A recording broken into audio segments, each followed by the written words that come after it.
All right, thank you, Willie. Now moving on, gospel artist Ringtone, whose real names are Apoko, has been charged with conspiracy to defraud a woman her land, alongside his co-accused Alfred Juma Ayora.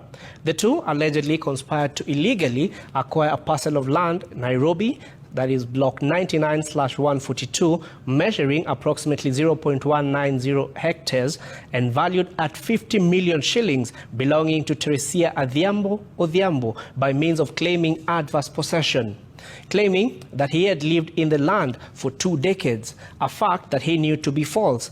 Apoko's co-accused Juma Ayora faced additional counts of false swearing contrary to section 114 of the Penal Code and perjury that is contrary to section 108/1A. Both pleaded not guilty. It is not the first time that Apoko has been in trouble with the law, having been charged with assault previously.